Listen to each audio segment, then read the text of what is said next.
राधे राधे। जीवन सबसे बड़ा अमूल्य है और उससे ज़्यादा अमूल्य है हमारी स्मरण शक्ति। अक्सर ऐसा देखा जाता है कि व्यक्ति स्मरण शक्ति से बहुत बड़ी बुद्धिमानी प्राप्त करता है। देखिए, जब हम छोटे थे तब हमने नर्सरी क्लास में ABCD सीखना प्रारंभ किया, अपना नाम लिखना प्रारंभ किया। धीरे धीरे हम बड़े होते गए और ज्ञान अर्जित करते गए और उस ज्ञान को हम अपनी बुद्धि में हमेशा स्थिर रूप से रख पाए। उसका कारण ये था कि हमारी स्मरण शक्ति बहुत ही स्ट्रांग है। अब आप कहोगे, आज गुरुजी स्मरण शक्ति के विषय पर क्यों बोल रहे हैं? उसका सबसे बड़ा कारण है कि जब एक छोटी सी शक्ति जिसे हम स्मरण शक्ति कहते हैं, आज उससे लोग इंजीनियर बन गए हैं, डॉक्टर्स बन गए हैं, साइंटिस्ट बन गए हैं, बड़े बड़े ब्यूरोक्रेट्स, बड़े बड़े ऑफिसर्स, नेता, अभिनेता, ये सारे स्मरण शक्ति की वजह से ही, मतलब अपने ज्ञान से ही पूजे जा रहे हैं। देखिए, बुद्धि जब भगवान ने हम सबको दी, वो समान रूप से दी, किसी को कम या किसी को ज़्यादा नहीं दी। परंतु होता यह है कि कुछ लोग उसका सद्विनियोग करके तरक्की प्राप्त करते हैं, सफलताएं अर्जित करते हैं और विश्व विख्यात होते हैं। परंतु ऐसा भी देखा जाता है कि कई लोगों के जीवन में बुद्धि सब कुछ प्राप्त होने के बावजूद उनका जीवन काफ़ी निम्न स्तर पर होता है। जैसे हम स्मरण शक्ति से इतने पावरफुल हो सकते हैं, तो वैसे ही भक्ति के अंदर भी स्मरण भक्ति विशेष महत्व रखती है। अब आप कहोगे कि भक्ति, शक्ति, ये कॉम्बिनेशन आज गुरुजी क्यों ला रहे हैं? देखिए, होता यह है कि परमात्मा को प्राप्त करना देखा जाए तो बहुत सरल है और देखा जाए तो असंभव है। असंभव इसीलिए है क्योंकि हम अपना मन भौतिक जगत में लगा कर रखे हैं। हमें स्मरण कभी नहीं होते परमात्मा। हमें केवल दुख जब होता है तभी परमात्मा का स्मरण याद आता है, तभी हमें परमात्मा याद आते हैं। आपको पता होना चाहिए कि स्मरण भक्ति, नवदा भक्ति के अंदर सर्वश्रेष्ठ यदि किसी पद को बताया गया है तो वो है स्मरण भक्ति। देखिए, जैसा आपका विवाह हुआ होगा कभी ना कभी, तो जिस दिन आपने प्रथम बार आपकी धर्मपत्नी को देखा था, एक बार आप आंखें बंद करके उनका चेहरा याद करने की कोशिश कीजिए, आपको अवश्य याद आएगा। जिस दिन पहली बार आपको संतान की प्राप्ति हुई थी और आपकी संतान को आपने अपने हाथ में लिया था और उसका मुखारविंद देखा था, यानी उसका चेहरा देखा था, तो वो चेहरा आज भी आप अपनी बंद आंखों से देख सकते हैं।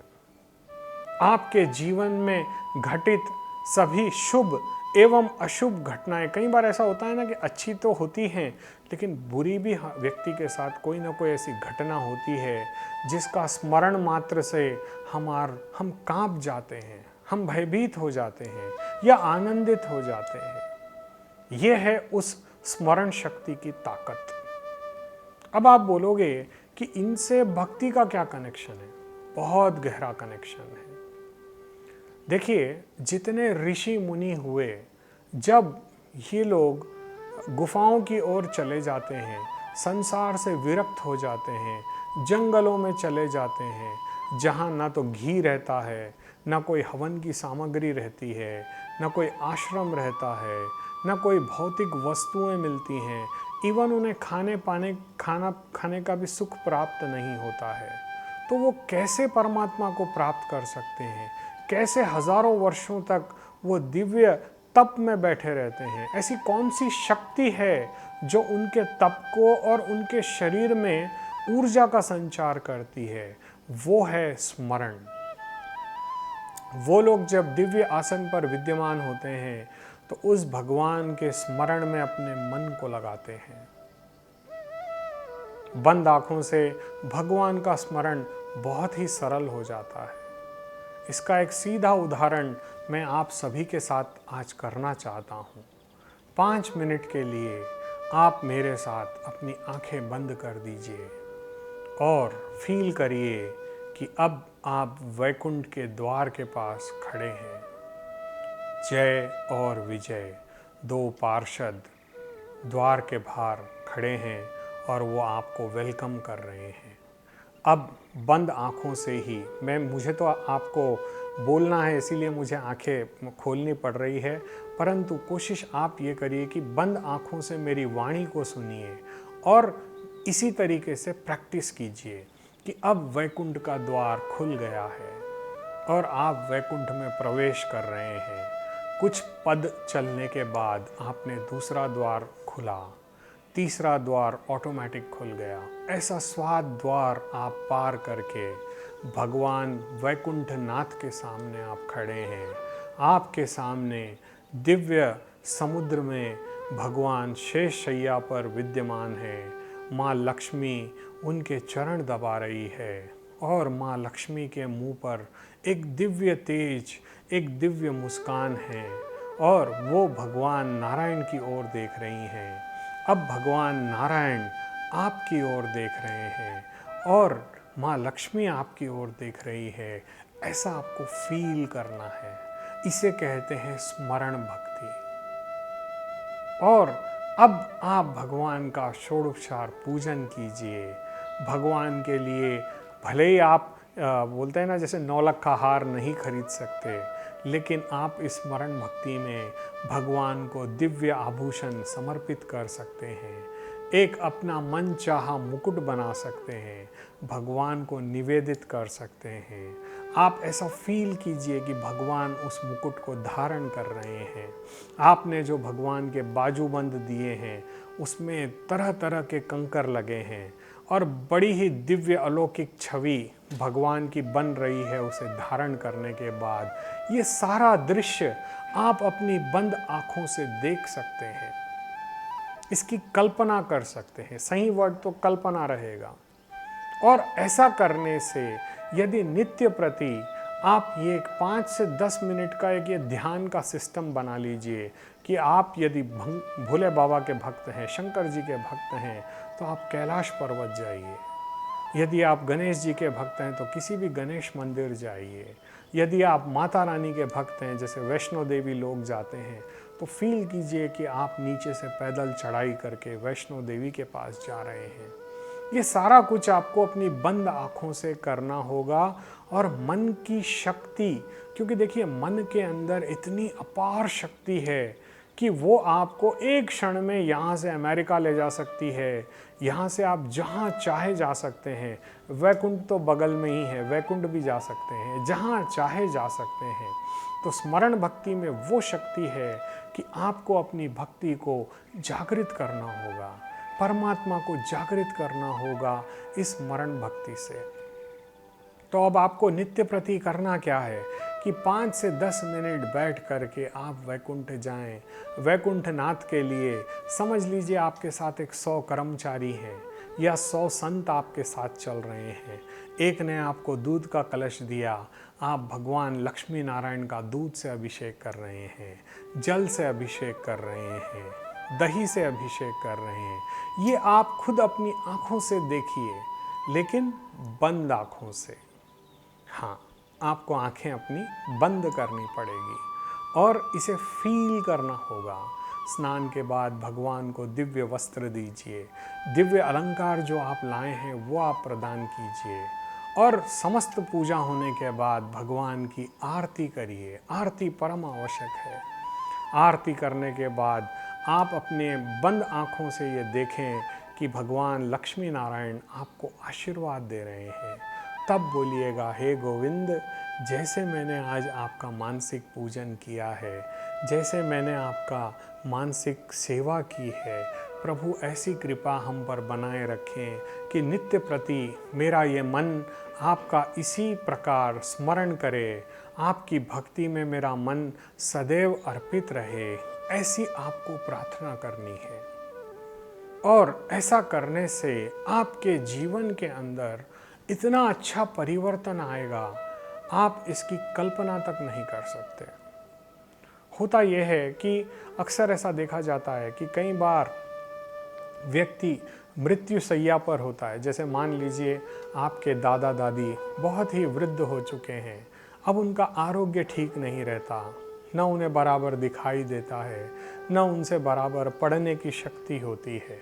उनकी वृद्धावस्था और उनके शारीरिक रोग उन्हें कोई पूजा करने की सहमति नहीं दे सकते, क्योंकि उनका शरीर इतना दुर्बल हो चुका है।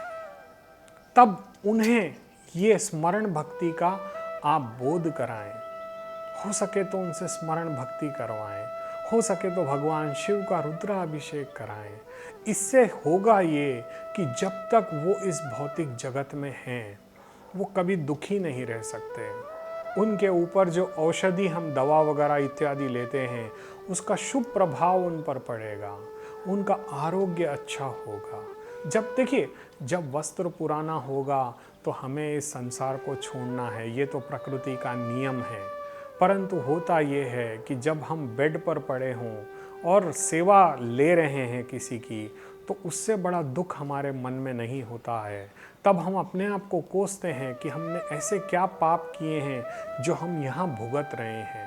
कई बार ऐसा होता है ना कि हम देखते हैं भुगत रहे हैं, उसका कारण ये है कि हम भक्ति भूल चुके हैं, भक्ति के मार्गों को हम भुला चुके हैं। हमारा यही प्रयास है कि हम आप सभी को उस भक्ति से पुनः कनेक्ट करें, और उसका नवदा भक्ति में सर्वश्रेष्ठ और एक साधन है जिसे हम कहते हैं स्मरण भक्ति।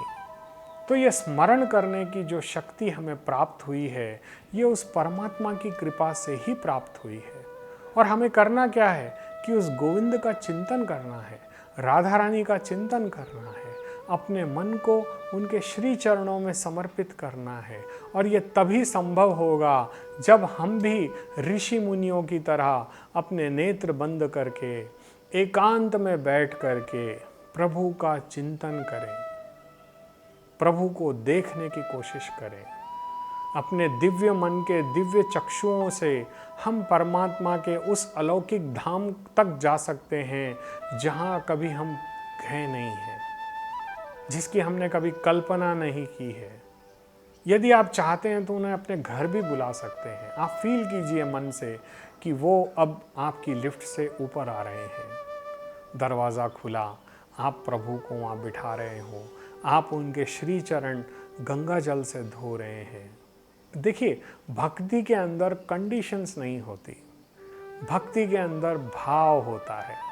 तो जितनी आप भावना से भगवान की भक्ति करेंगे, जितना आप मन से परमात्मा का चिंतन करेंगे, आप देखेंगे कि धीरे धीरे धीरे धीरे आपका मन शुद्ध हो जाएगा।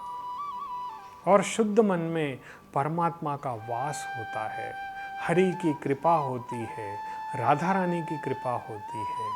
तो हमें इस स्मरण भक्ति को नित्य प्रति प्रैक्टिस करना होगा। आप तो अवश्य कीजिए, परंतु अपने परिवार के सभी सदस्यों को भी ये एक सिस्टम सिखाने की चेष्टा कीजिए। क्योंकि देखिए, इसमें लगना आपका कुछ नहीं है, केवल आपको अपने नेत्र बंद करने हैं और अपने मन को उन श्री हरि के श्री चरणों में समर्पित करना है। ये सबसे बड़ी भक्ति है, ये सबसे बड़ी पूजा है। क्योंकि इसमें जो आप समर्पित, देखिए, हमारी वैसे तो कोई औकात नहीं है कि हम परमात्मा को कुछ दे पाएँ। हम तो खुद उससे मांग के इस जीवन को जीते हैं। ये श्वास उन्होंने ही हमें प्रदान की है, ये जीवन उन्होंने ही हमें प्रदान किया है। हम क्या उन्हें दे पाएंगे? लेकिन वो उस भक्त से विशेष प्रेम करते हैं जो उन्हें अपना मन समर्पित करता है। और मन समर्पित करने के लिए आपको स्मरण भक्ति करनी ही चाहिए।